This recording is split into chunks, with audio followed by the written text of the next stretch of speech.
j'ai tellement tendance à douter que quand ça vibre, je sais que quand j'ai une idée et quand ça bouillonne à l'intérieur de moi, il faut que j'y aille à fond. Mais avant, j'avais tendance à demander à la terre entière, pensez que c'est une bonne idée, pensez que c'est bien, est-ce que je vais pas me prendre la honte, etc.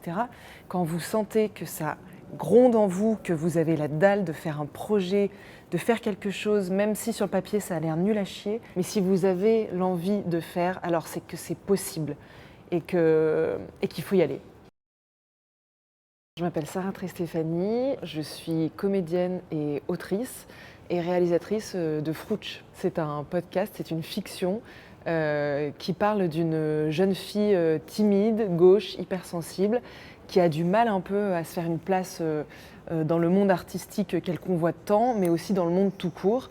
Et du coup, elle décide, pour ne plus souffrir seule de ce quotidien un peu pesant pour elle, elle décide de mettre un micro sur elle et de tout enregistrer.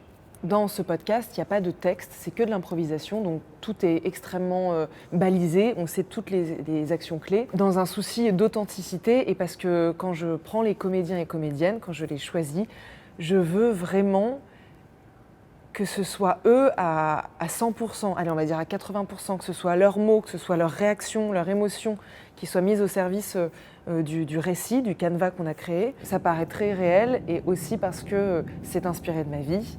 Pour être tout à fait honnête, il me semble que ça a inspiré à 20-30%. Il y a quand même toute ma famille qui joue dedans. Je pars de mon caractère. Hypersensible, timide, etc., etc. Et après, c'est comme ce que je disais juste avant, c'est que je pousse les situations, je pousse les curseurs au maximum pour que justement ça soit cringe au possible.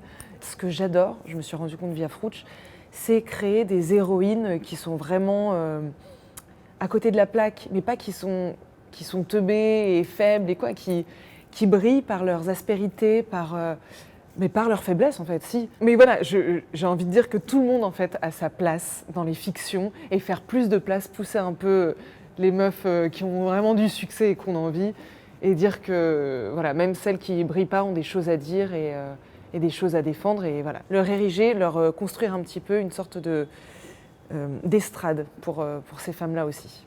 C'est aussi ça, Frouch, ce pourquoi j'ai voulu faire Frouch, c'est pour aller à l'inverse de cette société, et même au sein de l'entreprise, du monde professionnel, où on nous dit qu'il faut être courageux, il ne faut pas avoir de doute, il faut oser, il faut être sûr de soi, mais de partout, mais même dans ce truc du développement personnel, on nous apprend à être, comme le dit si bien Blanche Gardin, la meilleure version de soi-même. On est tous pleins de doutes, mais qu'on nous façonne à ne pas l'être.